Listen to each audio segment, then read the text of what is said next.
जिंदाबाद जिंदाबाद जिंदाबाद एबीवी जिंदाबाद जिंदाबाद जिंदाबाद डॉक्टर अंजुली तिवारी जिंदाबाद जिंदाबाद जिंदाबाद डॉक्टर अंजुली तिवारी जिंदाबाद जिंदाबाद जिंदाबाद Batharsipur Standing Committee long live long live Batharsipur Standing Committee long live ABB जिंदाबाद जिंदाबाद जिंदाबाद ABB long live जय ABB नि जय ABB नि जाति हिसाबै थांनानै थानो मोनबाय बे गासैनि थाखाय नोंथांमोन साफ्रोमखौबो एनडिएफबिनि जानानै गोसो गोरबोजों साबायखर बावदों जाय व्यक्तिया दिनैसिम जोबथेसालियाव थानानै संग्राम खालामगासिनो दङ दावहा नांगासिनो दङ गावनि थैनाय थांनायजों जुजिगासिनो दङ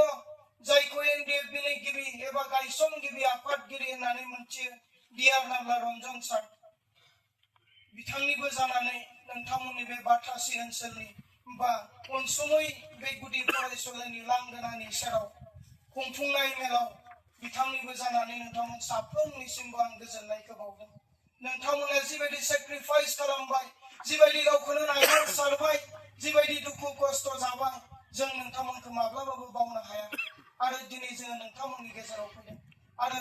बेबायदिनो जाथिया गोमालांनो नागिरनायाव नोंथांमोना जोंजों लोगोसे गाबफाबोदों सहाय खालामबोदों दुखु खस्थ सैसोबोदों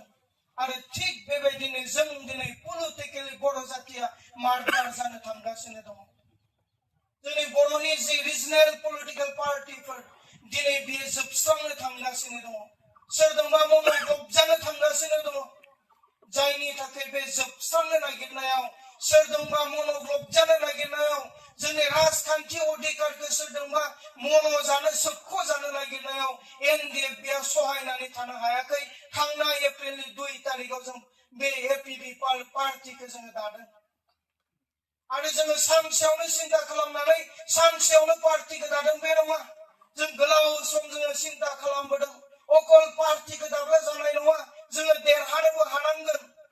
आरो देरहानोल' हाब्लाबो जाया सरकारबो जोङो दानो हानांगोन गासै स्ट्रेटेजि पलिसिफोरखौ जोङो बानायबोनानै गोलाव सम जोंनि बिटिसिआव जि 40टा समस्ति दङ गासै 40टा समस्तियाव जोङो बेरायनानै बा स्टाडि खालामनानै ग्राउन्ड रिपर्ट लानानै एप्रिलनि 2 तारिखआव जोङो बे पार्टिखौ जोङो दादों आरो बे पार्टिनि आफादगिरि हिसाबै जोङो रन्जन दैमारि सारनि असे बिनानाव